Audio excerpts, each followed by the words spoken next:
안녕하십니까, 책돌입니다. 오늘 소개해드릴 책은 앤서입니다. 저자는 운 고쿠사이, 출판사는 알렉스 앤 북입니다. 이 책은 절판이 된 책인데요. 제가 어렵게 구해서 읽어드리게 되었습니다. 굉장히 흥미로운 내용의 책인데요. 한번 보도록 하겠습니다. 저자는 1973년 홋카이도에서 태어났는데요. 그래픽 디자이너로 일하다 광고회사에 입사했습니다. 세로토닌 결핍에 의한 기억장애를 계기로 어느 날 갑자기 영적인 깨달음을 체험합니다. 바로 자신의 수호령과 대화를 할 수 있게 된 것인데요. 이 책은 그 대화를 담은 책입니다. 그럼 바로 본문을 보겠습니다. 자네는 지금 무엇을 바라고 있지? 수호령인 당신과 좀 더 원활히 커뮤니케이션을 하고 싶어. 유감이지만 그런 사고방식으로는 갈 길이 멀었어. 갈 길이 멀다고? 사고방식의 문제만이 아니야. 소망을 이루기 위해서는 약간의 요령이 필요해. 요령이라니? 세상은 신이 만든 법칙에 의해서만 움직여. 하지만 그 말을 뒤집어 생각해보면 현실이 어떻게 만들어지는가를 알 수가 있어. 그것을 잘 이용하면 어느 정도 현실을 컨트롤할 수가 있어. 정말? 계속해봐. 우선 이 세상은 저 세상의 일부라는 거야. 이 세상, 저 세상이라는 말로 구분되어 마치 별개처럼 생각되지만 사실 이 두 세상, 그 두 개를 가르는 경계선은 존재하지 않아. 밀접하게 관계에서 성립된 하나라고 볼 수가 있어. 사회라는 커다란 틀 안에 회사가 있듯 저 세상이라는 틀 안에 이 세상이 존재하는 거야. 그래서 이 세상의 법칙은 기본적으로 저 세상의 법칙과 같아. 그 법칙이라는 게 뭐지? 자신의 생각, 그 자체가 자신의 현실을 만든다는 법칙이야. 자네가 무언가를 생각하면 우주가 그 생각을 그대로 반영해. 그래서 현실로 만들어내지. 이것은 지구에 비유하면 만류 인력의 법칙과 같은 자연 법칙이라 할 수가 있어. 그런 자각이 있든 없든 그것과는 무관하게 우주는 자네의 사고를 근간으로 자네의 현실을 창조해내. 이것이 기본 법칙이야. 바라면 바랄수록 꿈은 더 멀리 도망을 가. 꿈이나 희망을 쫓는 게 아니야. 저절로 찾아오도록 불러들여야 되는 거야. 자네가 무언가를 생각하면 우주가 그 생각을 그대로 반영해서 현실을 만들어내지. 여기서 그대로라는 말이 아주 중요해. 우주는 바보같이 매우 정직해서 융통성이라는 것이 없어. 따라서 자네가 생각한 그대로를 만들어내지.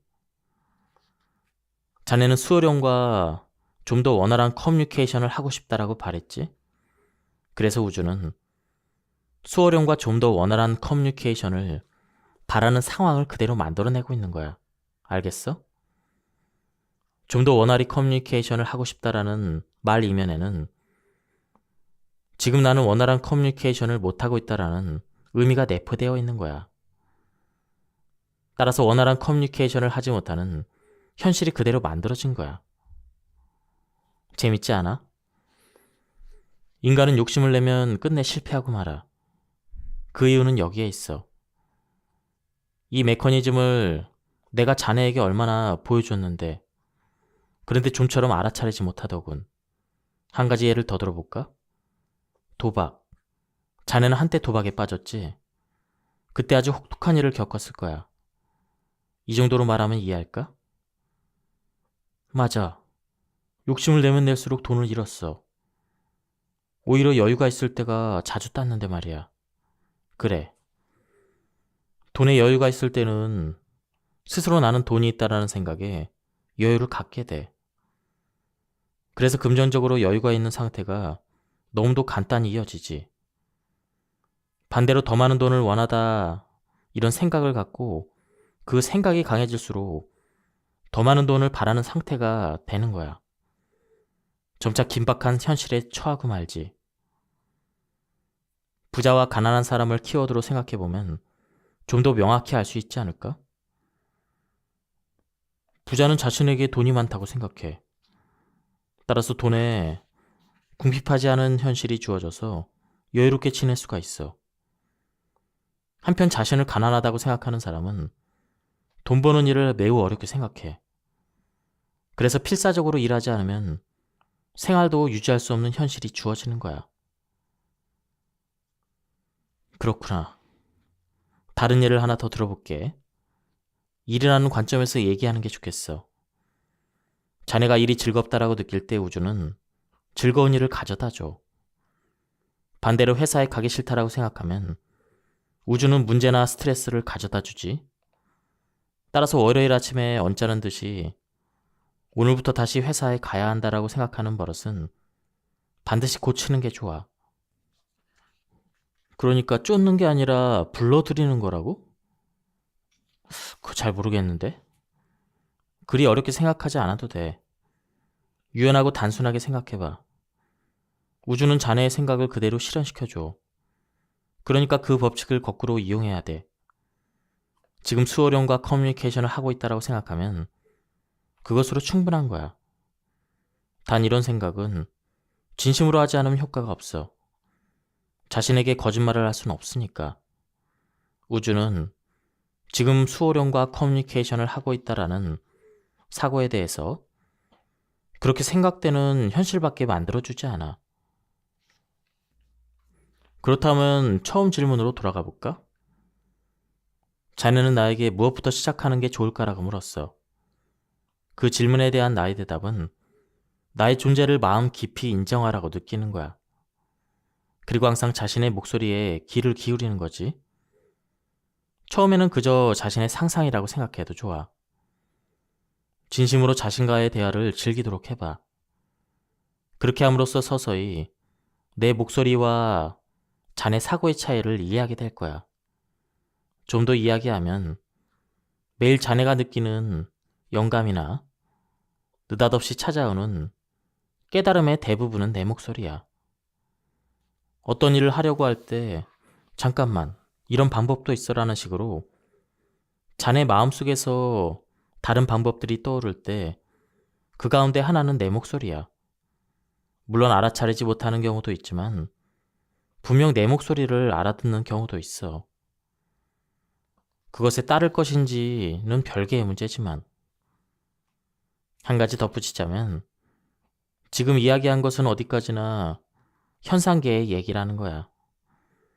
자네가 막연히 느낀 바대로 진실의 세계는 다른 데 있어. 자네가 지금 보고 있는 현실은 모두 환상이야. 오히려 이렇게 나와 대화를 나누고 있는 것이 환각처럼 느껴질 거야. 지금까지 자네가 소름 돋도록 싫어했던 비과학적이고 증명할 수 없는 세계의 이야기니까.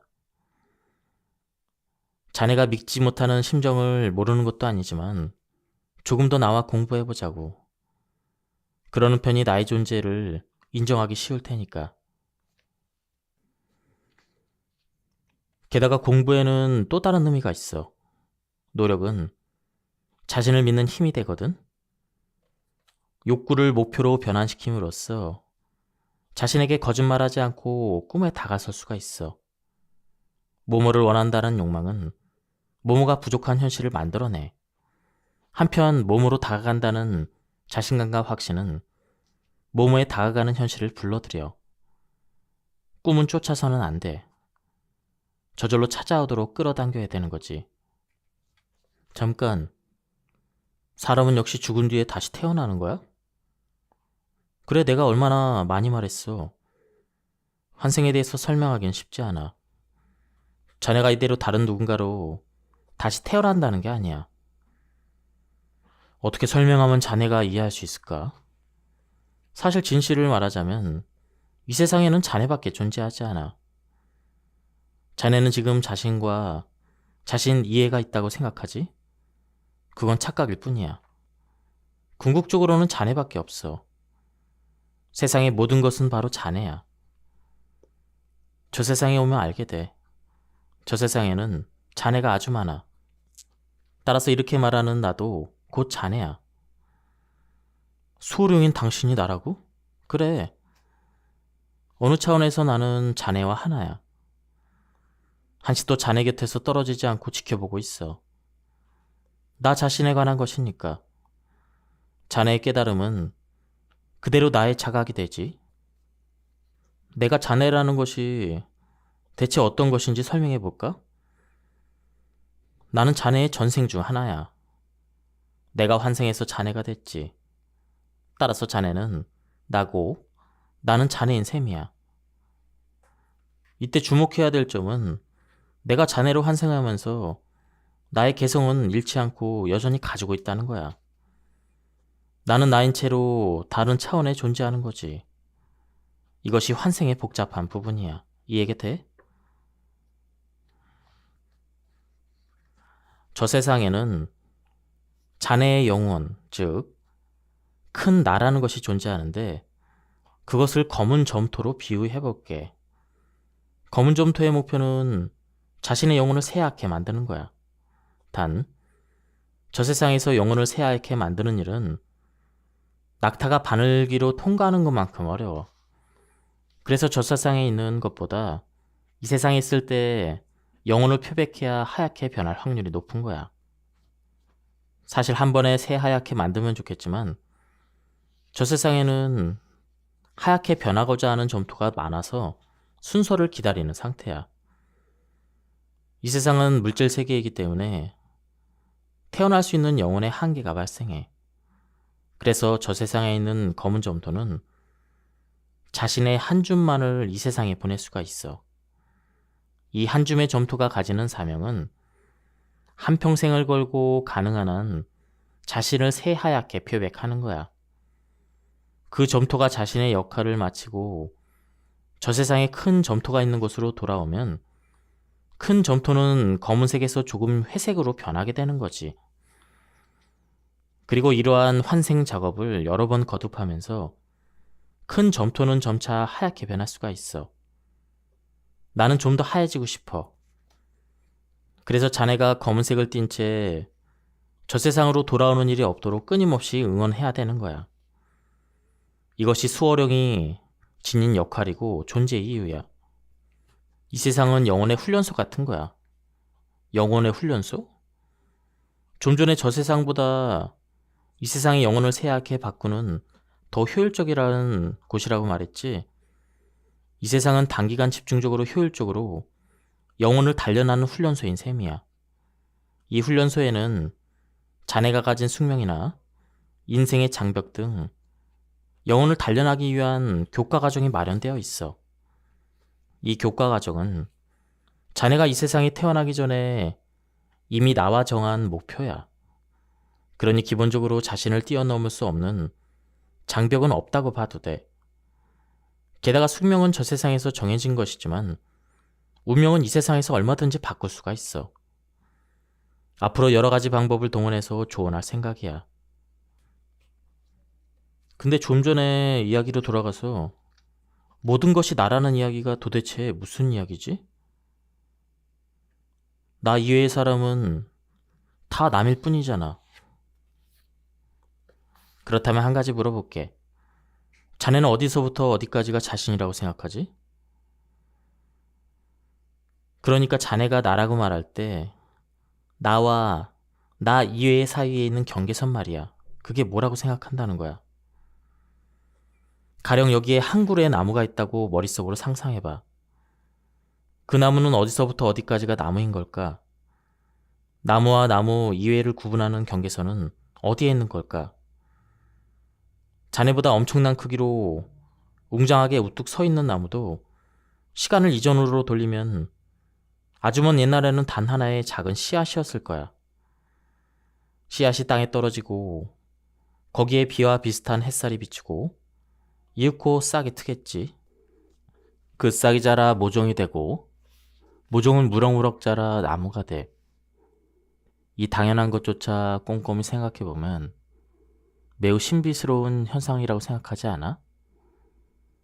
본래 씨앗을 갈아서 안을 들여다봐도 거기에는 줄기도 나뭇가지도 잎사귀도 없는데 말이야. 본래 없던 것이 지금 존재한다. 명칭이나 정의는 인간이 제멋대로 만들어 붙인 것에 불과해. 경계선은 사실이 아니야. 그것은 어디까지나 인간의 머릿속에 있는 이미지의 세계 속에 속하는 거야. 정말 생각해보니 그 말이 맞네. 그렇지? 나무를 인간으로 바꿔서 생각해도 마찬가지야. 자네의 몸은 무엇으로 만들어졌지? 그러니까 아미노산과 단백질. 아니, 내가 말하려는 것은 그런 게 아니야. 자네의 몸은 자네가 지금까지 먹고 마셔온 것으로 만들어졌어. 내가 하고 싶은 것은 자네가 어떻게 해서 무언가에서 분리되어 자신을 정의할 수 있는지 생각하는 거야. 정의할 수가 없지. 여기서부터 여기까지가 나라고는 정의할 수 없는 거야. 예컨대 나와 물이라는 구별은 자네가 그 물을 마셔버린 순간 알 수 없게 되기 때문이야. 왜냐하면 인체의 약 70%는 물이거든.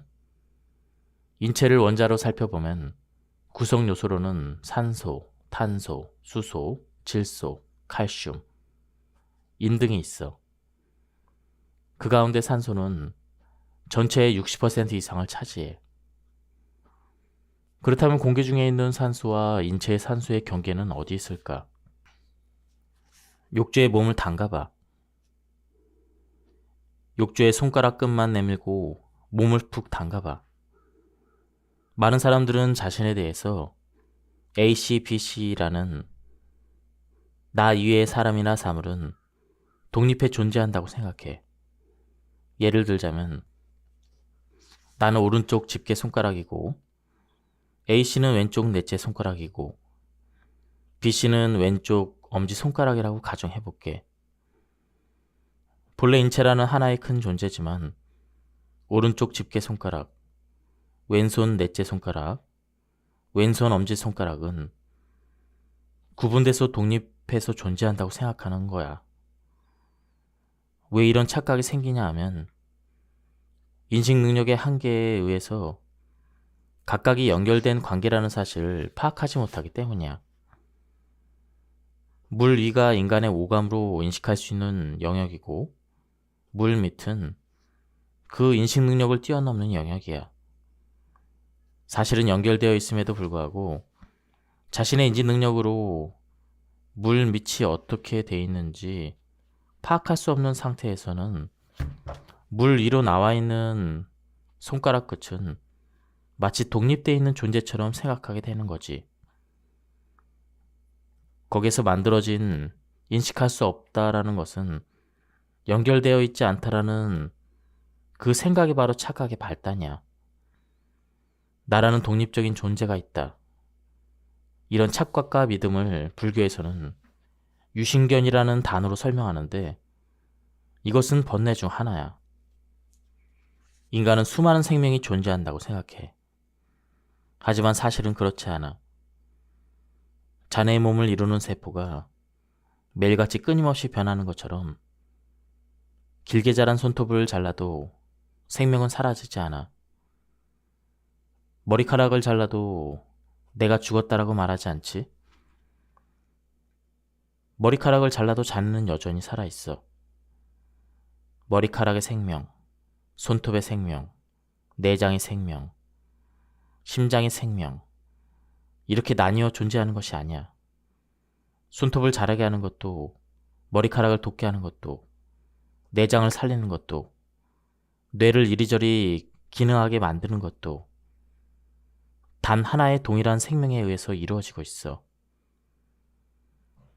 그와 마찬가지로 자네를 움직이는 것도, 이웃집 아저씨를 움직이게 하는 것도, 누군가를 움직이는 것도, 동식물을 움직이는 것도, 지구를 움직이는 것도, 태양을 움직이는 것도, 광활한 우주 전체를 움직이는 것도 동일한 생명이야. 생명은 단 하나밖에 없어. 그리고 그 생명 자체가 자네 본래의 모습이야. 자네가 자신의 생명을 소유하고 있는 게 아니야. 생명이 나 자신이지. 그러니까 자네를 살리는 생명과 나를 살리는 생명은 동일한 하나야. 내가 말한 나는 자네라는 것도 모든 것이 자네라는 말도 그런 의미야. 인생은 여행하는 것과 마찬가지야. 자네에게 여행 그 자체를 즐기겠다는 마음이 없는 이상 어디를 가든 무엇을 손에 넣든 조금도 즐거울 리가 없어. 그저 앞다퉈 살아가기만 한다면 아무것도 달라지지 않아. 예컨대 루브르 박물관에 갔다고 가정해볼게. 와, 굉장하다. 감동적이야 라며 기쁨의 눈물을 흘릴 것인지 아니면 아, 시시해. 명작이라고 그러더니 고작 이거야? 일부러 멀리서 기대하며 왔는데 이렇게 불만을 가지고 반항적인 태도를 취할 것인지 결국 자신이 어떻게 받아들이는지에 달려있지 않을까? 여행 중에 자신의 시선을 장대한 것, 아름다운 것, 역사적인 것, 또 그런 장소나 사람들과의 온기가 느껴지는 따스한 교류에 둔다면 여행에서 얻어지는 추억은 긍정적이 될 거야. 틀림없이 프랑스는 역시 아름다운 곳이구나 하는 인상을 뇌리에 아로새길 수가 있겠지. 그렇지만 그 시점을 길바닥에 떨어진 쓰레기, 안전하지 못한 치안, 소동이 벌어진 장소나 자신이 만난 범죄자 등 부정적인 것만을 바라본다면 모처럼 떠난 여행도 전혀 즐겁지 않은 최악의 상황에 놓이고 너무해. 정말 오지 않는 게 나을 뻔했어. 이런 생각을 하게 될 거야. 인생도 마찬가지야. 새로운 환경과 상황이 자네를 행복하게 만들어주는 게 아니야. 자네는 큰 착각을 하고 있어. 자네가 품고 있는 목적지 지향 사고는 지금 부족한 게 무엇인가를 얻음으로써 틀림없이 지금보다 행복해질 수 있다고 생각해. 의욕적으로 보이지만 그 사고방식은 단순히 행복을 미루는 것에 지나지 않아. 지금의 행복을 선택하는 것이 아니라 뭔가를 이룬 날에 행복하자며 스스로를 보류 상태에 놓는 거야. 진심으로 행복을 바라지 않음에도 불구하고 그렇게 되었으면 좋겠다. 이렇게 되길 원한다며 이유와 조건을 달아 행복을 미루고 있는 거지. 알겠어? 행복해지기 위한 순서는 행복한 상황에 놓였기 때문에 행복해지는 게 아니라 행복하기 때문에 행복한 상황이 되는 거야. 자네가 가지고 있는 목적지 지향 사고의 토대는 뭐뭐가 부족하다, 뭐뭐가 없다, 뭐뭐가 아니다라는 현재 상황을 부정하는 마음이야. 인생에서 막다른 골목에 몰릴 때마다 자네가 빠지는 함정 중 하나가 바로 이것이야. 지금 나에게는 뭐뭐가 부족해, 뭐뭐가 없다, 뭐뭐를 할 수가 없다. 이 말 뒤에 마음 깊은 곳에서는 따라서 나는 행복해질 수 없다라는 마음이 생겨나는 거야. 예컨대 최근 자네에게 있었던 버릇 중 내게는 재능이 부족해라고 생각하는 것도 있었어. 마지막까지 말하지 않아도 이 말 끝에는 그래서 좋은 회사에 들어갈 수 없어. 따라서 월급이 오르지 않아. 그러니 즐겁지 않아. 고로 행복할 수 없어라는 생각이 뒤따르지. 그런 생각의 버릇이 있기 때문에 좋은 회사에 들어갈 수 없는, 월급이 오르지 않는, 즐겁지 않은, 행복하지 않은 현실이 만들어지는 거야. 그리고 그런 현실이 만들어진 뒤 이번에는 이대로 안 돼라는 생각을 하게 되는 거야. 이 시점에서 안 좋은 현실을 깨닫지만 안 되라고 목청껏 선언함으로써 안 되는 현실은 어떤 개선도 되지 못한 채 그대로 있게 되는 거지. 그리고 자네의 머릿속에서는 이 같은 현실은 뭔가 부족하기 때문이다. 그러니 부족한 것을 손에 넣어야 한다라는 사고를 낳게 되고 결국 제자리로 돌아오고 말아. 생각의 버릇이 만들어내는 무한궤도야. 이 버릇을 고치지 않는 한 아무리 개선된 현실을 손에 넣어도 행복을 맛보지 못하고 여전히 뭔가 부족하다. 좀 더 필요하다. 이런 똑같은 일이 반복되는 거야. 전생이나 내세에 사로잡히지 않고 똑바로 현실을 직시하고 공부할 수 있도록 배려하는 마음에서 기억을 지워버린 거야. 좀 더 실력 있는 학교의 학생이었다면 그 같은 사실도 분명히 이해할 수 있을 테니 굳이 기억을 지울 필요가 없겠지. 그런데 내가 치른 입학시험은 어떤 시험이었지? 출제된 문제는 오직 하나였어. 저 세상에서 실시되는 시험은 어느 학교에 진학하든 어느 회사에 취직을 하든 오직 이 하나의 문제야. 사랑이란 무엇인가? 이 문제. 이 문제에 대해 어떤 답을 했는가에 따라서 영원히 가게 되는 수준이 정해져. 우주에 설립된 이 세상 고등학교의 교육은 자유야. 자유롭게 선을 배우고 말하는 학교가 뭐뭐를 해야만 한다. 뭐뭐를 하지 않으면 안 된다는 식으로 명령하고 강제한다는 것은 넌센스가 아닐까? 학생 자신이 스스로 대답을 이끌어내기 전에 이것은 악이고 이것은 선이다라고 강요하는 셈이니까. 선인들이 남긴 수많은 해답들, 그 해답에 어떻게 이르렀는지 경위도 이해하지 않고 그저 이것이 정답인 것 같다며 통째로 자신의 답을 그대로 옮겨 적는 것은 공부가 아닌 단순의 커닝에 지나지 않아. 커닝은 부정행위야. 커닝이 부정행위라는 판단하는 이유는 그것이 나쁘기 때문이지. 커닝의 어떤 부분이 나쁜 것일까? 다른 누구도 아닌 바로 자신에게 나쁘기 때문이야. 누군가를 속이는 것이 아니라 자기 자신에게 거짓말을 하고 자신을 죽이기에 진실을 보지 못해.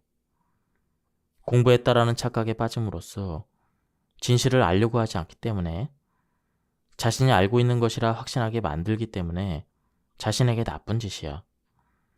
그 본질을 이해하지 못하면서도 그것이 답이라고 굳게 믿어서 문제가 조금만 달라져도 자신의 힘으로는 대답을 이끌어내지 못해 커닝하게 되지. 패닉 상태에 빠져도 자신이 어째서 그 상태에 빠졌는지도 이해할 수 없어.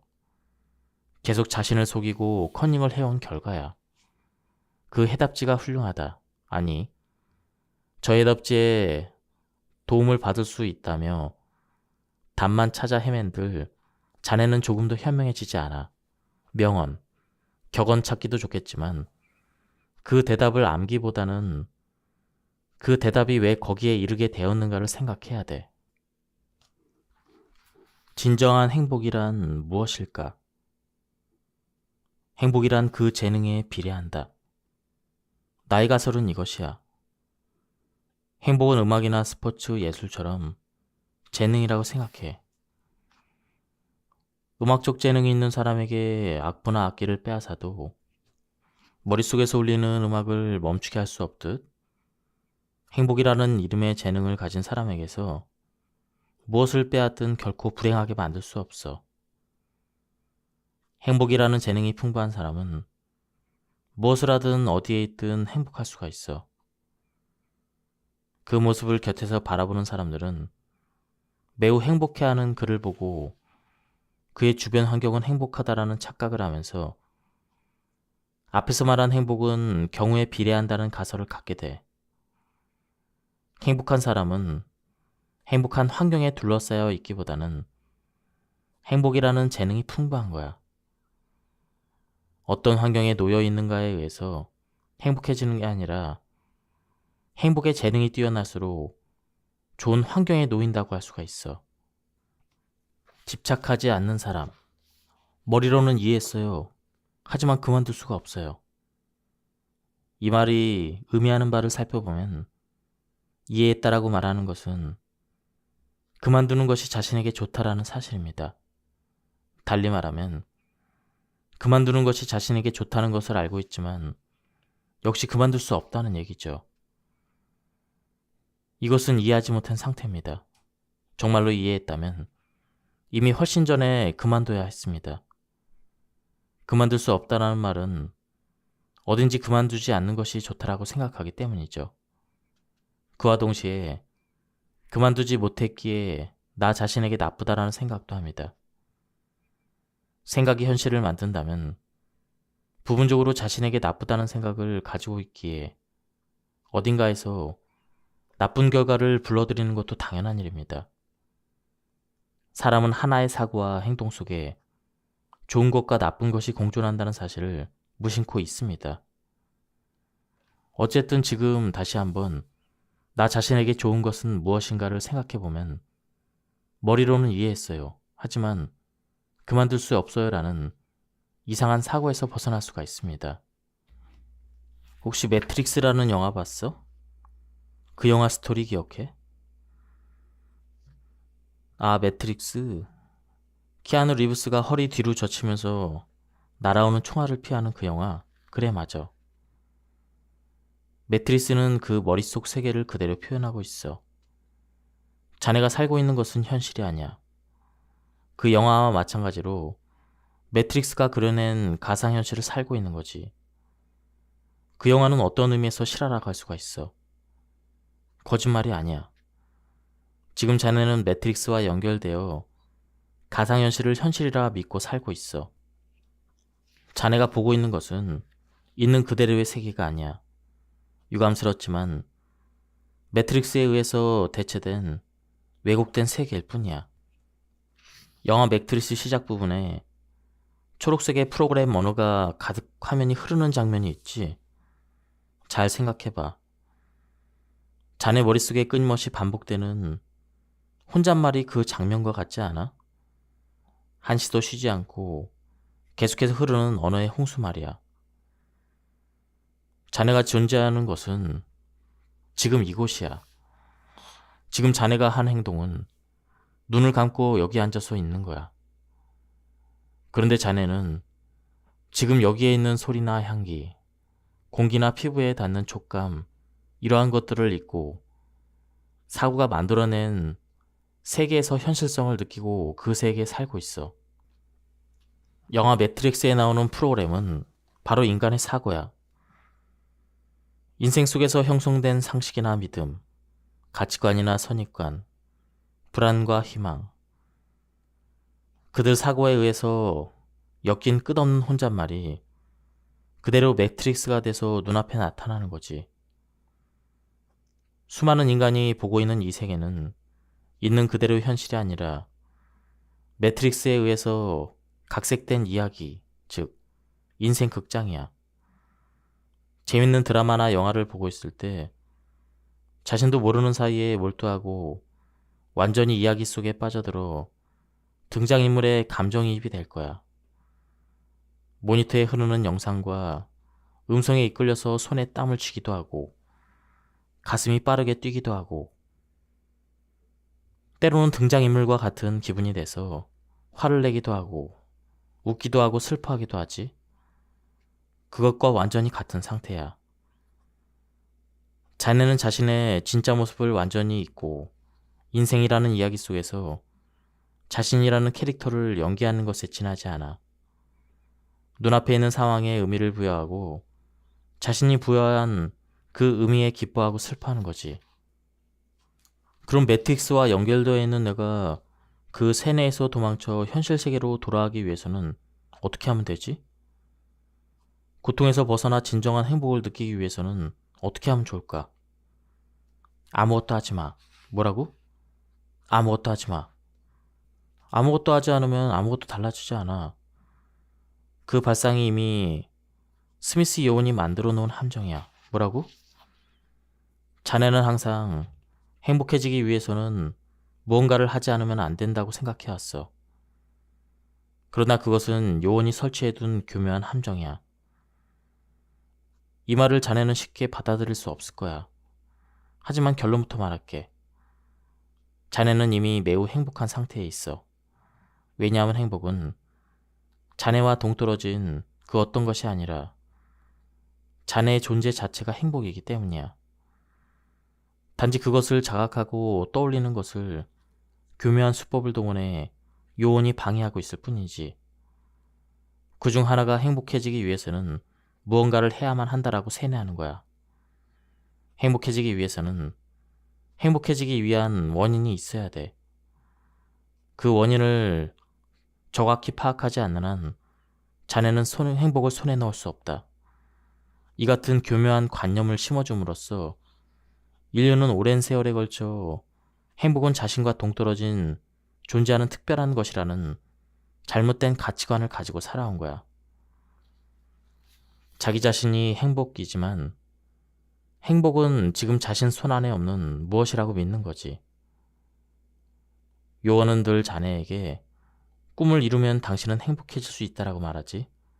이 말을 뒤집어 보면 꿈이 이루어지지 않는 한 당신은 행복해질 수 없다는 거야. 하지만 이것은 거짓말이야. 꿈이 이루어지지 않아도 행복해질 수가 있어. 아무것도 하지 않아도 행복해질 수가 있어. 상황과 행복은 전혀 무관한 거야. 그러나 세뇌에 완전히 사로잡혀서 행복해지기 위해서는 그에 상응하는 인과관계가 필요하다라는 잘못된 인식을 가지고 소망하는 현실이라는 끝도 없는 여행을 떠나게 돼. 꿈을 이루기 위해서 어느 때는 끈기와 노력을, 어느 때는 신에게 기도를, 어느 때는 점을, 어느 때는 주문을, 어느 때는 고행을, 어느 때는 사고의 컨트롤을, 어느 때는 감정의 컨트롤을, 어느 때는 유체 이탈을, 어느 때는 부정적인 관념 뜯어고치기나 삭제를, 이렇게 행복하기 위해 수많은 시행착오를 반복하지. 그러나 이 논리는 행복은 새롭게 손에 넣을 필요가 있을 것이라는 근원적 오류 위에 성립된 함정에 지나지 않아.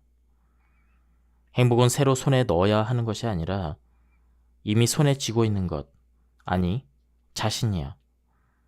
남자는 더 이상 남자가 될 수 없어. 무언가를 하기 전부터 이미 남자이기 때문이지. 인간은 인간이 될 수 없어. 조건을 충족시키기 이전에 이미 인간이기 때문이야. 그것과 마찬가지로 행복은 더 이상 행복해질 수 없어. 무언가를 하기 전에 이미 행복하기 때문에 행복해지기 위한 방법. 어떻게 하면 그렇게 되는가? 무엇을 하면, 무엇을 이루면 행복해질 수 있는가? 하는 방법 찾기에 힘을 쏟아도 결코 그 답을 찾을 수가 없어. 아니야, 그렇지 않아. 그렇게 말하지만 실제로 나는 그렇게 행복하지 않은걸? 자네가 행복하다고 느끼지 못하는 것은 단지 자신이 행복하다는 사실을 인정하지 않기 때문이야. 행복에서 시선을 외면하고 있을 뿐이지. 자, 자신이 행복하다는 사실을 솔직히 인정해봐. 내가 행복하다는 것을 솔직히 인정한다? 어때? 행복을 인정하려니까 요원이 집요하게 무슨 말을 들어도 나는 행복하지 않아라는 사고에 잠기도록 세뇌를 반복하지 않아? 자신이 얼마나 행복하지 않은가에 대한 이유를 찾고 자신의 불행을 지속시키기 위해 필사적이 되어 있는 자신이 느껴지지 않아? 분명히 있어. 행복하지 않은 이유를 찾는 나. 상황과 행복은 관련이 없다. 이 사실을 깨달을 수만 있다면 자네의 인생관을 바닥부터 뒤집을 수가 있어. 자네는 이미 오래전부터 자신이 행복하다는 사실을 스스로 인정하지 않았어. 요원에게 세뇌를 당해 나 자신은 행복을 느낄 자격이 없다. 행복을 선택해야만 한다고 생각하는 거야. 인생을 불행에 묶어두는 것이 요원의 존재 이유니까. 행복은 선택받은 사람에게만 찾아오는 특별한 것. 행복은 노력으로 얻을 수 없는 특별한 것이라고 마음에 깊이 믿는 거지. 매일 머릿속을 끊임없이 흐르는 사고는 요원이 세뇌한 것들이야. 꿈이 이루어지면 당신은 행복해질 수가 있다. 자, 그러니 힘을 내라. 조건이 채워지지 않는 한 당신은 행복해질 수 없다. 이렇게 우리 인간은 오랜 세월 행복해지기 위한 조건을 끊임없이 찾아 헤맸어. 그러나 아무리 찾아도 그 조건을 발견할 수가 없어. 자네 눈앞에 있는 것은 항상 꿈이 좀처럼 이루어지지 않는 고통과 손에 넣어도 어느샌가 사라져버리는 한순간의 쾌락이고, 머릿속에 반복되는 것은 행복해질 수 없는 이유뿐이니까. 신은 틀림없이 이렇게 말할 거야. 안심해도 돼. 보복 같은 것은 하지 않을 테니. 나는 신이야. 자네를 사랑해. 자네를 괴롭히는 짓은 안 해. 자, 지금 당장 행복해져도 돼. 인생을 즐겨도 돼. 자네가 지금까지 머릿속에 그려온 것은 행복할 수 없는 이유가 아니라 행복해지지 않는 이유였어. 자네가 자신을 받아들일 준비가 되어 있다면 나는 자네의 상상을 훌쩍 뛰어넘을 선물을 준비하지. 하지만 물론 자네가 싫다고 하면 억지로 강요하지 않겠어. 어때? 내 말을 믿어보겠나? 아니면 여전히 요원의 감시 아래 살아가겠나? 이렇게 신은 말할 거야. 예, 지금까지 이 책에 대한 리뷰를 모두 마쳤습니다. 이 책은 절판이 돼서 구하기가 좀 힘든 책인데요. 내용이 굉장히 좋았습니다. 예, 오늘도 즐거운 하루 되시길 바랍니다. 여기서 마치겠습니다. 감사합니다. 안녕하십니까, 책돌입니다. 오늘 소개해드릴 책은 앤서입니다. 저자는 운 고쿠사이, 출판사는 알렉스 앤 북입니다. 이 책은 절판이 된 책인데요. 제가 어렵게 구해서 읽어드리게 되었습니다. 굉장히 흥미로운 내용의 책인데요. 한번 보도록 하겠습니다. 저자는 1973년 홋카이도에서 태어났는데요. 그래픽 디자이너로 일하다 광고회사에 입사했습니다. 세로토닌 결핍에 의한 기억장애를 계기로 어느 날 갑자기 영적인 깨달음을 체험합니다. 바로 자신의 수호령과 대화를 할 수 있게 된 것인데요. 이 책은 그 대화를 담은 책입니다. 그럼 바로 본문을 보겠습니다. 자네는 지금 무엇을 바라고 있지? 수호령인 당신과 좀 더 원활히 커뮤니케이션을 하고 싶어. 유감이지만 그런 사고방식으로는 갈 길이 멀었어. 갈 길이 멀다고? 사고방식의 문제만이 아니야. 소망을 이루기 위해서는 약간의 요령이 필요해. 요령이라니? 세상은 신이 만든 법칙에 의해서만 움직여. 하지만 그 말을 뒤집어 생각해보면 현실이 어떻게 만들어지는가를 알 수가 있어. 그것을 잘 이용하면 어느 정도 현실을 컨트롤할 수가 있어. 정말? 계속해봐. 우선 이 세상은 저 세상의 일부라는 거야. 이 세상, 저 세상이라는 말로 구분되어 마치 별개처럼 생각되지만 사실 이 두 세상, 그 두 개를 가르는 경계선은 존재하지 않아. 밀접하게 관계에서 성립된 하나라고 볼 수가 있어. 사회라는 커다란 틀 안에 회사가 있듯 저 세상이라는 틀 안에 이 세상이 존재하는 거야. 그래서 이 세상의 법칙은 기본적으로 저 세상의 법칙과 같아. 그 법칙이라는 게 뭐지? 자신의 생각, 그 자체가 자신의 현실을 만든다는 법칙이야. 자네가 무언가를 생각하면 우주가 그 생각을 그대로 반영해. 그래서 현실로 만들어내지. 이것은 지구에 비유하면 만류 인력의 법칙과 같은 자연 법칙이라 할 수가 있어. 그런 자각이 있든 없든 그것과는 무관하게 우주는 자네의 사고를 근간으로 자네의 현실을 창조해내. 이것이 기본 법칙이야. 바라면 바랄수록 꿈은 더 멀리 도망을 가. 꿈이나 희망을 쫓는 게 아니야. 저절로 찾아오도록 불러들여야 되는 거야. 자네가 무언가를 생각하면 우주가 그 생각을 그대로 반영해서 현실을 만들어내지. 여기서 그대로라는 말이 아주 중요해. 우주는 바보같이 매우 정직해서 융통성이라는 것이 없어. 따라서 자네가 생각한 그대로를 만들어내지. 자네는 수호령과 좀 더 원활한 커뮤니케이션을 하고 싶다라고 바랬지? 그래서 우주는 수호령과 좀 더 원활한 커뮤니케이션을 바라는 상황을 그대로 만들어내고 있는 거야. 알겠어? 좀 더 원활히 커뮤니케이션을 하고 싶다라는 말 이면에는 지금 나는 원활한 커뮤니케이션을 못하고 있다라는 의미가 내포되어 있는 거야. 따라서 원활한 커뮤니케이션을 하지 못하는 현실이 그대로 만들어진 거야. 재밌지 않아? 인간은 욕심을 내면 끝내 실패하고 말아. 그 이유는 여기에 있어. 이 메커니즘을 내가 자네에게 얼마나 보여줬는데 그런데 좀처럼 알아차리지 못하더군. 한 가지 예를 더 들어볼까? 도박. 자네는 한때 도박에 빠졌지? 그때 아주 혹독한 일을 겪었을 거야. 이 정도로 말하면 이해할까? 맞아. 욕심을 내면 낼수록 돈을 잃었어. 오히려 여유가 있을 때가 자주 땄는데 말이야. 그래. 돈에 여유가 있을 때는 스스로 나는 돈이 있다라는 생각에 여유를 갖게 돼. 그래서 금전적으로 여유가 있는 상태가 너무도 간단히 이어지지. 반대로 더 많은 돈을 원하다 이런 생각을 갖고 그 생각이 강해질수록 더 많은 돈을 바라는 상태가 되는 거야. 점차 긴박한 현실에 처하고 말지. 부자와 가난한 사람을 키워드로 생각해보면 좀 더 명확히 알 수 있지 않을까? 부자는 자신에게 돈이 많다고 생각해. 따라서 돈에 궁핍하지 않은 현실이 주어져서 여유롭게 지낼 수가 있어. 한편 자신을 가난하다고 생각하는 사람은 돈 버는 일을 매우 어렵게 생각해. 그래서 필사적으로 일하지 않으면 생활도 유지할 수 없는 현실이 주어지는 거야. 그렇구나. 다른 예를 하나 더 들어볼게.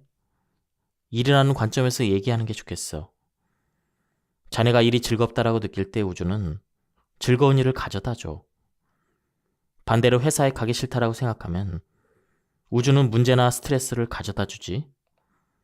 따라서 월요일 아침에 언짢은 듯이 오늘부터 다시 회사에 가야 한다라고 생각하는 버릇은 반드시 고치는 게 좋아.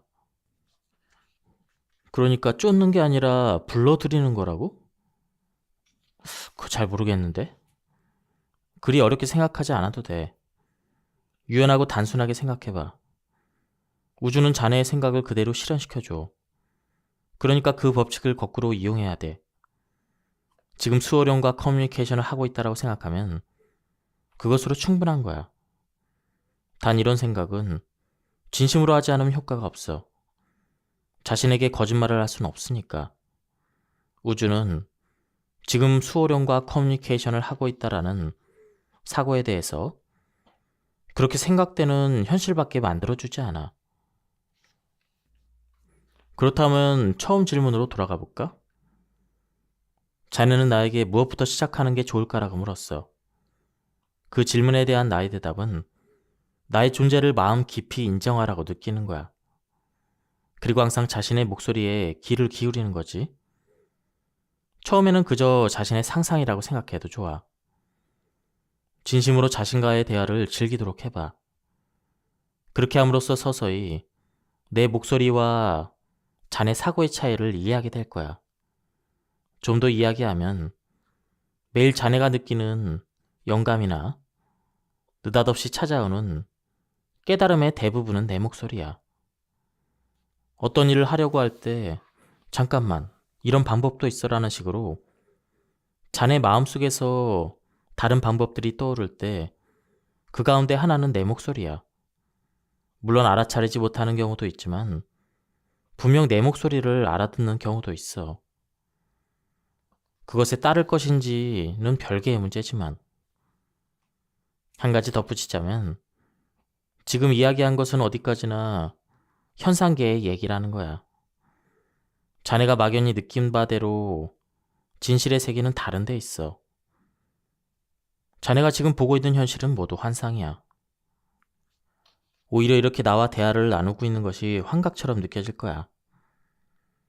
지금까지 자네가 소름 돋도록 싫어했던 비과학적이고 증명할 수 없는 세계의 이야기니까.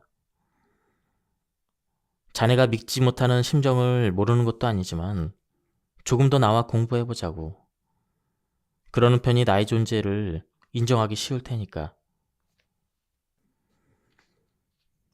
게다가 공부에는 또 다른 의미가 있어. 노력은 자신을 믿는 힘이 되거든. 욕구를 목표로 변환시킴으로써 자신에게 거짓말하지 않고 꿈에 다가설 수가 있어. 뭐뭐를 원한다는 욕망은 뭐뭐가 부족한 현실을 만들어내. 한편 뭐뭐로 다가간다는 자신감과 확신은 뭐뭐에 다가가는 현실을 불러들여. 꿈은 쫓아서는 안 돼. 저절로 찾아오도록 끌어당겨야 되는 거지. 잠깐, 사람은 역시 죽은 뒤에 다시 태어나는 거야? 그래, 내가 얼마나 많이 말했어. 환생에 대해서 설명하기는 쉽지 않아. 자네가 이대로 다른 누군가로 다시 태어난다는 게 아니야. 어떻게 설명하면 자네가 이해할 수 있을까? 사실 진실을 말하자면 이 세상에는 자네밖에 존재하지 않아. 자네는 지금 자신과 자신 이해가 있다고 생각하지? 그건 착각일 뿐이야. 궁극적으로는 자네밖에 없어. 세상의 모든 것은 바로 자네야. 저 세상에 오면 알게 돼. 저 세상에는 자네가 아주 많아. 따라서 이렇게 말하는 나도 곧 자네야. 수호령인 당신이 나라고? 그래. 어느 차원에서 나는 자네와 하나야. 한시도 자네 곁에서 떨어지지 않고 지켜보고 있어. 나 자신에 관한 것이니까. 자네의 깨달음은 그대로 나의 자각이 되지. 내가 자네라는 것이 대체 어떤 것인지 설명해 볼까? 나는 자네의 전생 중 하나야. 내가 환생해서 자네가 됐지. 따라서 자네는 나고 나는 자네인 셈이야. 이때 주목해야 될 점은 내가 자네로 환생하면서 나의 개성은 잃지 않고 여전히 가지고 있다는 거야. 나는 나인 채로 다른 차원에 존재하는 거지. 이것이 환생의 복잡한 부분이야. 이해가 돼? 저 세상에는 자네의 영혼, 즉 큰 나라는 것이 존재하는데 그것을 검은 점토로 비유해볼게. 검은 점토의 목표는 자신의 영혼을 새하얗게 만드는 거야. 단, 저 세상에서 영혼을 새하얗게 만드는 일은 낙타가 바늘기로 통과하는 것만큼 어려워. 그래서 저 세상에 있는 것보다 이 세상에 있을 때 영혼을 표백해야 하얗게 변할 확률이 높은 거야. 사실 한 번에 새하얗게 만들면 좋겠지만 저 세상에는 하얗게 변하고자 하는 점토가 많아서 순서를 기다리는 상태야. 이 세상은 물질 세계이기 때문에 태어날 수 있는 영혼의 한계가 발생해. 그래서 저 세상에 있는 검은 점토는 자신의 한 줌만을 이 세상에 보낼 수가 있어. 이 한 줌의 점토가 가지는 사명은 한평생을 걸고 가능한 한 자신을 새하얗게 표백하는 거야. 그 점토가 자신의 역할을 마치고 저 세상에 큰 점토가 있는 곳으로 돌아오면 큰 점토는 검은색에서 조금 회색으로 변하게 되는 거지. 그리고 이러한 환생 작업을 여러 번 거듭하면서 큰 점토는 점차 하얗게 변할 수가 있어. 나는 좀 더 하얘지고 싶어. 그래서 자네가 검은색을 띤 채 저 세상으로 돌아오는 일이 없도록 끊임없이 응원해야 되는 거야. 이것이 수호령이 지닌 역할이고 존재의 이유야. 이 세상은 영혼의 훈련소 같은 거야. 영혼의 훈련소? 좀 전에 저 세상보다 이 세상의 영혼을 새하얗게 바꾸는 더 효율적이라는 곳이라고 말했지. 이 세상은 단기간 집중적으로 효율적으로 영혼을 단련하는 훈련소인 셈이야. 이 훈련소에는 자네가 가진 숙명이나 인생의 장벽 등 영혼을 단련하기 위한 교과 과정이 마련되어 있어. 이 교과 과정은 자네가 이 세상에 태어나기 전에 이미 나와 정한 목표야. 그러니 기본적으로 자신을 뛰어넘을 수 없는 장벽은 없다고 봐도 돼. 게다가 숙명은 저 세상에서 정해진 것이지만 운명은 이 세상에서 얼마든지 바꿀 수가 있어. 앞으로 여러 가지 방법을 동원해서 조언할 생각이야. 근데 좀 전에 이야기로 돌아가서 모든 것이 나라는 이야기가 도대체 무슨 이야기지? 나 이외의 사람은 다 남일 뿐이잖아.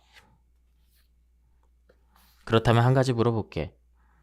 자네는 어디서부터 어디까지가 자신이라고 생각하지?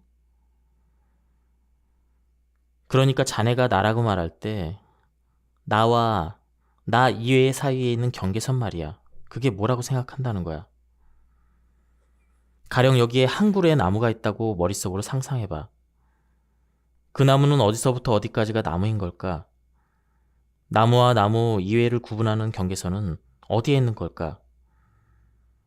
자네보다 엄청난 크기로 웅장하게 우뚝 서 있는 나무도 시간을 이전으로 돌리면 아주 먼 옛날에는 단 하나의 작은 씨앗이었을 거야. 씨앗이 땅에 떨어지고 거기에 비와 비슷한 햇살이 비추고 이윽고 싹이 트겠지. 그 싹이 자라 모종이 되고 모종은 무럭무럭 자라 나무가 돼. 이 당연한 것조차 꼼꼼히 생각해보면 매우 신비스러운 현상이라고 생각하지 않아? 본래 씨앗을 갈아서 안을 들여다봐도 거기에는 줄기도 나뭇가지도 잎사귀도 없는데 말이야. 본래 없던 것이 지금 존재한다. 명칭이나 정의는 인간이 제멋대로 만들어 붙인 것에 불과해. 경계선은 사실이 아니야. 그것은 어디까지나 인간의 머릿속에 있는 이미지의 세계 속에 속하는 거야. 정말 생각해보니 그 말이 맞네. 그렇지? 나무를 인간으로 바꿔서 생각해도 마찬가지야. 자네의 몸은 무엇으로 만들어졌지? 그러니까 아미노산과 단백질. 아니, 내가 말하려는 것은 그런 게 아니야. 자네의 몸은 자네가 지금까지 먹고 마셔온 것으로 만들어졌어. 내가 하고 싶은 것은 자네가 어떻게 해서 무언가에서 분리되어 자신을 정의할 수 있는지 생각하는 거야. 정의할 수가 없지. 여기서부터 여기까지가 나라고는 정의할 수 없는 거야. 예컨대 나와 물이라는 구별은 자네가 그 물을 마셔버린 순간 알 수 없게 되기 때문이야. 왜냐하면 인체의 약 70%는 물이거든. 인체를 원자로 살펴보면 구성 요소로는 산소, 탄소, 수소, 질소, 칼슘, 인 등이 있어. 그 가운데 산소는 전체의 60% 이상을 차지해. 그렇다면 공기 중에 있는 산소와 인체의 산소의 경계는 어디 있을까? 욕조에 몸을 담가봐. 욕조에 손가락 끝만 내밀고 몸을 푹 담가봐. 많은 사람들은 자신에 대해서 AC, BC라는 나 이외의 사람이나 사물은 독립해 존재한다고 생각해. 예를 들자면 나는 오른쪽 집게 손가락이고 A씨는 왼쪽 넷째 손가락이고 B씨는 왼쪽 엄지손가락이라고 가정해볼게. 본래 인체라는 하나의 큰 존재지만 오른쪽 집게손가락, 왼손 넷째 손가락, 왼손 엄지손가락은 구분돼서 독립해서 존재한다고 생각하는 거야. 왜 이런 착각이 생기냐 하면 인식 능력의 한계에 의해서 각각이 연결된 관계라는 사실을 파악하지 못하기 때문이야. 물 위가 인간의 오감으로 인식할 수 있는 영역이고 물 밑은 그 인식 능력을 뛰어넘는 영역이야.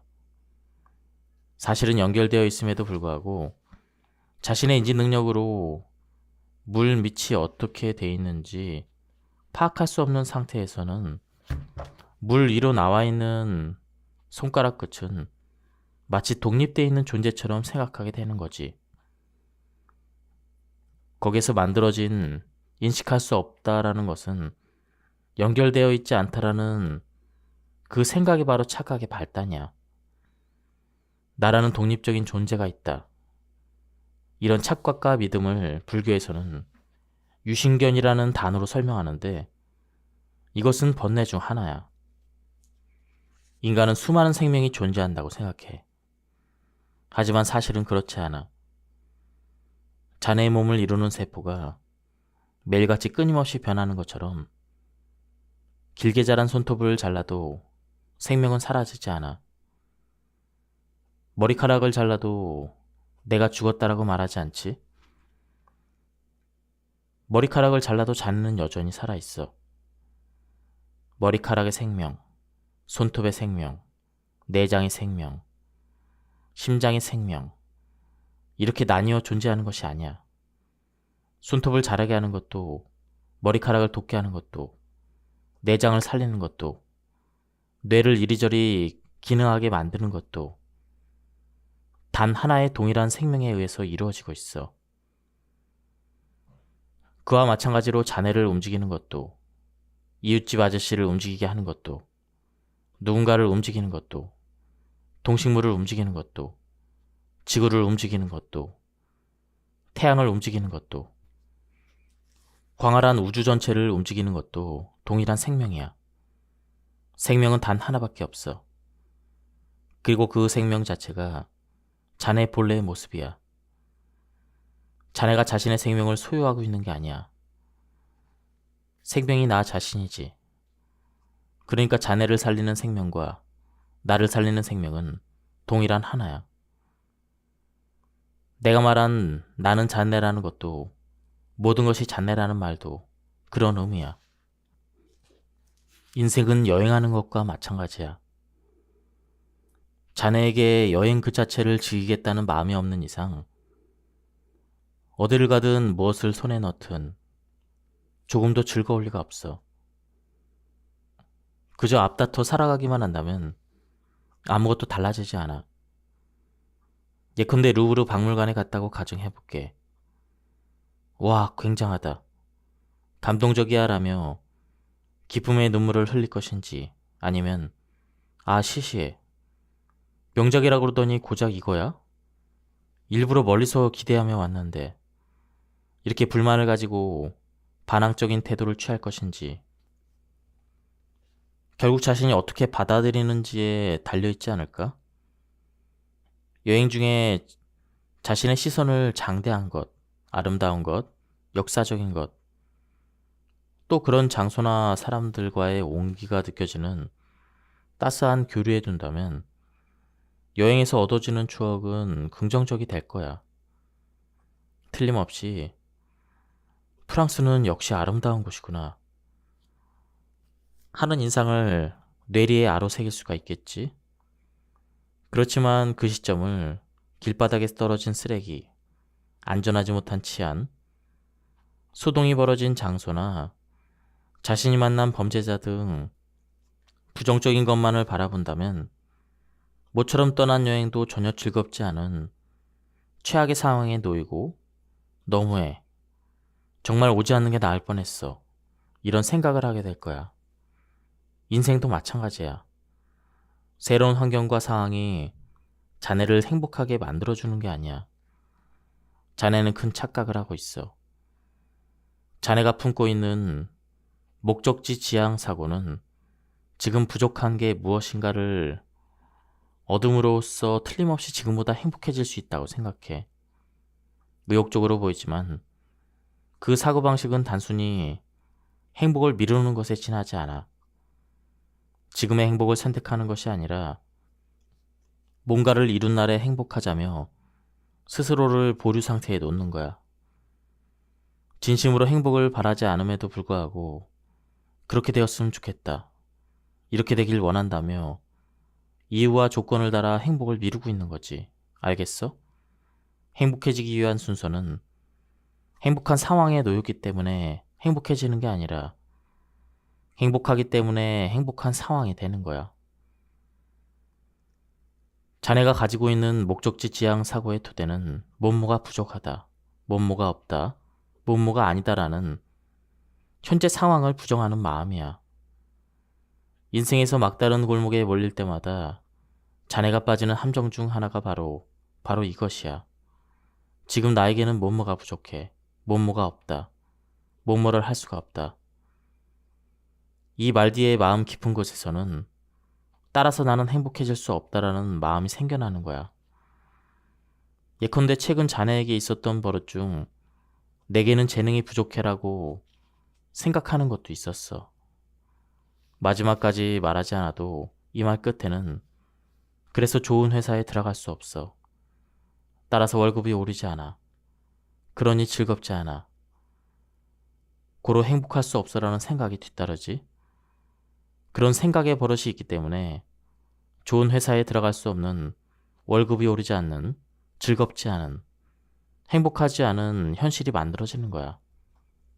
그리고 그런 현실이 만들어진 뒤 이번에는 이대로 안 돼라는 생각을 하게 되는 거야. 이 시점에서 안 좋은 현실을 깨닫지만 안 되라고 목청껏 선언함으로써 안 되는 현실은 어떤 개선도 되지 못한 채 그대로 있게 되는 거지. 그리고 자네의 머릿속에서는 이 같은 현실은 뭔가 부족하기 때문이다. 그러니 부족한 것을 손에 넣어야 한다라는 사고를 낳게 되고 결국 제자리로 돌아오고 말아. 생각의 버릇이 만들어내는 무한궤도야. 이 버릇을 고치지 않는 한 아무리 개선된 현실을 손에 넣어도 행복을 맛보지 못하고 여전히 뭔가 부족하다. 좀 더 필요하다. 이런 똑같은 일이 반복되는 거야.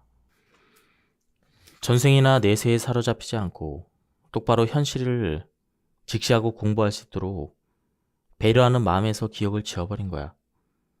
좀 더 실력 있는 학교의 학생이었다면 그 같은 사실도 분명히 이해할 수 있을 테니 굳이 기억을 지울 필요가 없겠지. 그런데 내가 치른 입학시험은 어떤 시험이었지? 출제된 문제는 오직 하나였어. 저 세상에서 실시되는 시험은 어느 학교에 진학하든 어느 회사에 취직을 하든 오직 이 하나의 문제야. 사랑이란 무엇인가? 이 문제. 이 문제에 대해 어떤 답을 했는가에 따라서 영원히 가게 되는 수준이 정해져.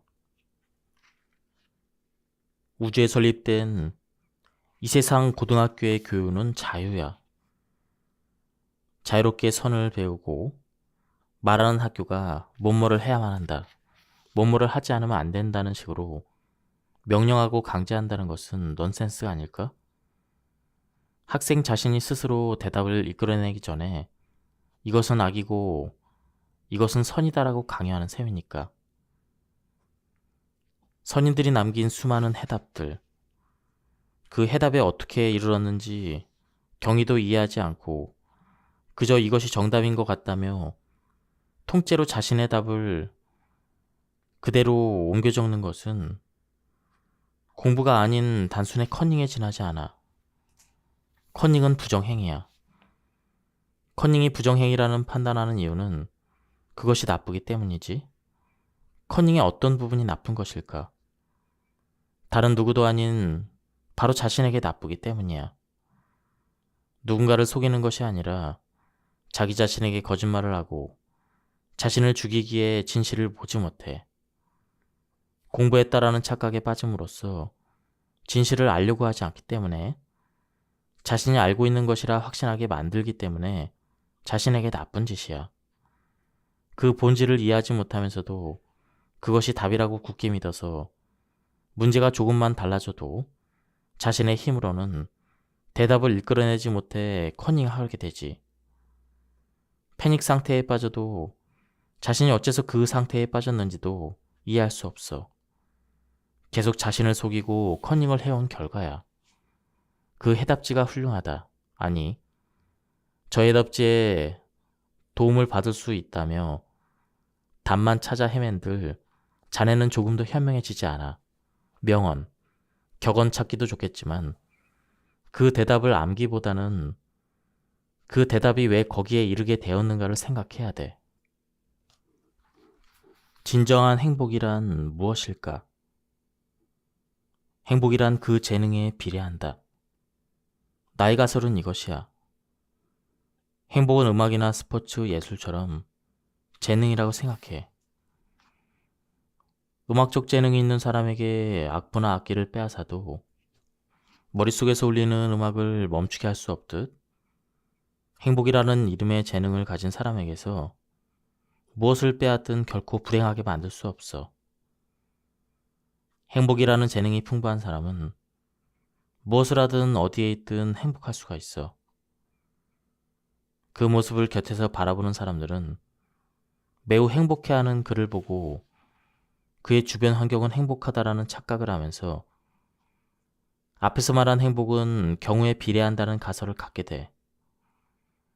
행복한 사람은 행복한 환경에 둘러싸여 있기보다는 행복이라는 재능이 풍부한 거야. 어떤 환경에 놓여 있는가에 의해서 행복해지는 게 아니라 행복의 재능이 뛰어날수록 좋은 환경에 놓인다고 할 수가 있어. 집착하지 않는 사람. 머리로는 이해했어요. 하지만 그만둘 수가 없어요. 이 말이 의미하는 바를 살펴보면 이해했다라고 말하는 것은 그만두는 것이 자신에게 좋다라는 사실입니다. 달리 말하면 그만두는 것이 자신에게 좋다는 것을 알고 있지만 역시 그만둘 수 없다는 얘기죠.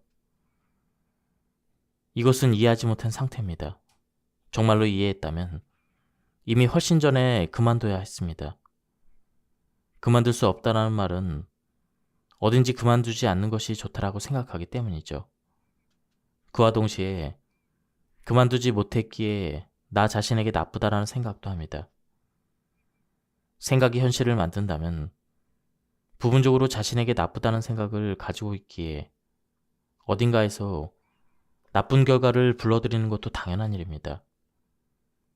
사람은 하나의 사고와 행동 속에 좋은 것과 나쁜 것이 공존한다는 사실을 무심코 있습니다. 어쨌든 지금 다시 한번 나 자신에게 좋은 것은 무엇인가를 생각해보면 머리로는 이해했어요. 하지만 그만둘 수 없어요 라는 이상한 사고에서 벗어날 수가 있습니다. 혹시 매트릭스라는 영화 봤어? 그 영화 스토리 기억해? 아, 매트릭스. 키아누 리브스가 허리 뒤로 젖히면서 날아오는 총알을 피하는 그 영화. 그래, 맞아. 매트릭스는 그 머릿속 세계를 그대로 표현하고 있어. 자네가 살고 있는 것은 현실이 아니야. 그 영화와 마찬가지로 매트릭스가 그려낸 가상현실을 살고 있는 거지. 그 영화는 어떤 의미에서 실화라고 할 수가 있어. 거짓말이 아니야. 지금 자네는 매트릭스와 연결되어 가상현실을 현실이라 믿고 살고 있어. 자네가 보고 있는 것은 있는 그대로의 세계가 아니야. 유감스럽지만 매트릭스에 의해서 대체된 왜곡된 세계일 뿐이야. 영화 매트릭스 시작 부분에 초록색의 프로그램 언어가 가득 화면이 흐르는 장면이 있지. 잘 생각해봐.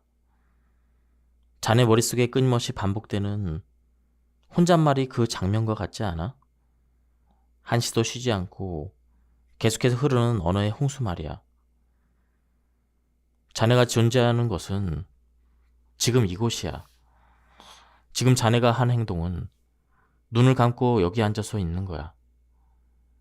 그런데 자네는 지금 여기에 있는 소리나 향기, 공기나 피부에 닿는 촉감, 이러한 것들을 잊고 사고가 만들어낸 세계에서 현실성을 느끼고 그 세계에 살고 있어. 영화 매트릭스에 나오는 프로그램은 바로 인간의 사고야. 인생 속에서 형성된 상식이나 믿음, 가치관이나 선입관, 불안과 희망. 그들 사고에 의해서 엮인 끝없는 혼잣말이 그대로 매트릭스가 돼서 눈앞에 나타나는 거지. 수많은 인간이 보고 있는 이 세계는 있는 그대로 현실이 아니라 매트릭스에 의해서 각색된 이야기, 즉 인생 극장이야. 재밌는 드라마나 영화를 보고 있을 때 자신도 모르는 사이에 몰두하고 완전히 이야기 속에 빠져들어 등장인물의 감정이입이 될 거야. 모니터에 흐르는 영상과 음성에 이끌려서 손에 땀을 쥐기도 하고 가슴이 빠르게 뛰기도 하고 때로는 등장인물과 같은 기분이 돼서 화를 내기도 하고 웃기도 하고 슬퍼하기도 하지. 그것과 완전히 같은 상태야. 자네는 자신의 진짜 모습을 완전히 잊고 인생이라는 이야기 속에서 자신이라는 캐릭터를 연기하는 것에 지나지 않아. 눈앞에 있는 상황에 의미를 부여하고 자신이 부여한 그 의미에 기뻐하고 슬퍼하는 거지. 그럼 매트릭스와 연결되어 있는 내가 그 세뇌에서 도망쳐 현실 세계로 돌아가기 위해서는 어떻게 하면 되지? 고통에서 벗어나 진정한 행복을 느끼기 위해서는 어떻게 하면 좋을까? 아무것도 하지 마. 뭐라고? 아무것도 하지 마. 아무것도 하지 않으면 아무것도 달라지지 않아. 그 발상이 이미 스미스 요원이 만들어 놓은 함정이야. 뭐라고? 자네는 항상 행복해지기 위해서는 무언가를 하지 않으면 안 된다고 생각해왔어. 그러나 그것은 요원이 설치해둔 교묘한 함정이야. 이 말을 자네는 쉽게 받아들일 수 없을 거야. 하지만 결론부터 말할게. 자네는 이미 매우 행복한 상태에 있어. 왜냐하면 행복은 자네와 동떨어진 그 어떤 것이 아니라 자네의 존재 자체가 행복이기 때문이야. 단지 그것을 자각하고 떠올리는 것을 교묘한 수법을 동원해 요원이 방해하고 있을 뿐이지. 그중 하나가 행복해지기 위해서는 무언가를 해야만 한다라고 세뇌하는 거야. 행복해지기 위해서는 행복해지기 위한 원인이 있어야 돼. 그 원인을 정확히 파악하지 않는 한 자네는 행복을 손에 넣을 수 없다. 이 같은 교묘한 관념을 심어줌으로써 인류는 오랜 세월에 걸쳐 행복은 자신과 동떨어진 존재하는 특별한 것이라는 잘못된 가치관을 가지고 살아온 거야. 자기 자신이 행복이지만 행복은 지금 자신 손 안에 없는 무엇이라고 믿는 거지. 요원은 늘 자네에게 꿈을 이루면 당신은 행복해질 수 있다라고 말하지. 이 말을 뒤집어 보면 꿈이 이루어지지 않는 한 당신은 행복해질 수 없다는 거야. 하지만 이것은 거짓말이야. 꿈이 이루어지지 않아도 행복해질 수가 있어. 아무것도 하지 않아도 행복해질 수가 있어. 상황과 행복은 전혀 무관한 거야. 그러나 세뇌에 완전히 사로잡혀서 행복해지기 위해서는 그에 상응하는 인과관계가 필요하다라는 잘못된 인식을 가지고 소망하는 현실이라는 끝도 없는 여행을 떠나게 돼. 꿈을 이루기 위해서 어느 때는 끈기와 노력을, 어느 때는 신에게 기도를, 어느 때는 점을, 어느 때는 주문을, 어느 때는 고행을, 어느 때는 사고의 컨트롤을, 어느 때는 감정의 컨트롤을, 어느 때는 유체 이탈을, 어느 때는 부정적인 관념 뜯어고치기나 삭제를, 이렇게 행복하기 위해 수많은 시행착오를 반복하지. 그러나 이 논리는 행복은 새롭게 손에 넣을 필요가 있을 것이라는 근원적 오류 위에 성립된 함정에 지나지 않아. 행복은 새로 손에 넣어야 하는 것이 아니라 이미 손에 쥐고 있는 것, 아니, 자신이야. 남자는 더 이상 남자가 될 수 없어. 무언가를 하기 전부터 이미 남자이기 때문이지. 인간은 인간이 될 수 없어. 조건을 충족시키기 이전에 이미 인간이기 때문이야. 그것과 마찬가지로 행복은 더 이상 행복해질 수 없어. 무언가를 하기 전에 이미 행복하기 때문에 행복해지기 위한 방법.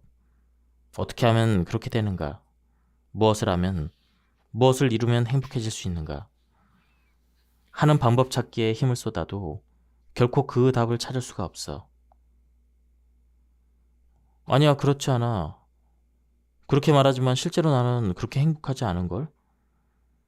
자네가 행복하다고 느끼지 못하는 것은 단지 자신이 행복하다는 사실을 인정하지 않기 때문이야. 행복에서 시선을 외면하고 있을 뿐이지. 자, 자신이 행복하다는 사실을 솔직히 인정해봐. 내가 행복하다는 것을 솔직히 인정한다? 어때? 행복을 인정하려니까 요원이 집요하게 무슨 말을 들어도 나는 행복하지 않아라는 사고에 잠기도록 세뇌를 반복하지 않아? 자신이 얼마나 행복하지 않은가에 대한 이유를 찾고 자신의 불행을 지속시키기 위해 필사적이 되어 있는 자신이 느껴지지 않아? 분명히 있어. 행복하지 않은 이유를 찾는 나. 상황과 행복은 관련이 없다. 이 사실을 깨달을 수만 있다면 자네의 인생관을 바닥부터 뒤집을 수가 있어. 자네는 이미 오래전부터 자신이 행복하다는 사실을 스스로 인정하지 않았어. 요원에게 세뇌를 당해 나 자신은 행복을 느낄 자격이 없다. 행복을 선택해야만 한다고 생각하는 거야. 인생을 불행에 묶어두는 것이 요원의 존재 이유니까. 행복은 선택받은 사람에게만 찾아오는 특별한 것. 행복은 노력으로 얻을 수 없는 특별한 것이라고 마음에 깊이 믿는 거지. 매일 머릿속을 끊임없이 흐르는 사고는 요원이 세뇌한 것들이야. 꿈이 이루어지면 당신은 행복해질 수가 있다. 자, 그러니 힘을 내라. 조건이 채워지지 않는 한 당신은 행복해질 수 없다. 이렇게 우리 인간은 오랜 세월 행복해지기 위한 조건을 끊임없이 찾아 헤맸어. 그러나 아무리 찾아도 그 조건을 발견할 수가 없어. 자네 눈앞에 있는 것은 항상 꿈이 좀처럼 이루어지지 않는 고통과 손에 넣어도 어느샌가 사라져버리는 한순간의 쾌락이고, 머릿속에 반복되는 것은 행복해질 수 없는 이유뿐이니까. 신은 틀림없이 이렇게 말할 거야. 안심해도 돼. 보복 같은 것은 하지 않을 테니. 나는 신이야. 자네를 사랑해. 자네를 괴롭히는 짓은 안 해. 자, 지금 당장 행복해져도 돼. 인생을 즐겨도 돼.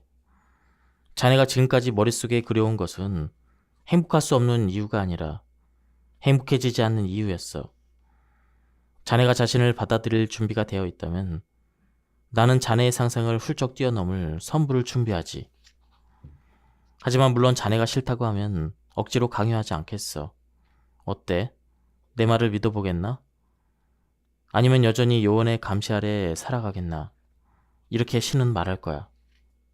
예, 지금까지 이 책에 대한 리뷰를 모두 마쳤습니다. 이 책은 절판이 돼서 구하기가 좀 힘든 책인데요. 내용이 굉장히 좋았습니다. 예, 오늘도 즐거운 하루 되시길 바랍니다. 여기서 마치겠습니다. 감사합니다.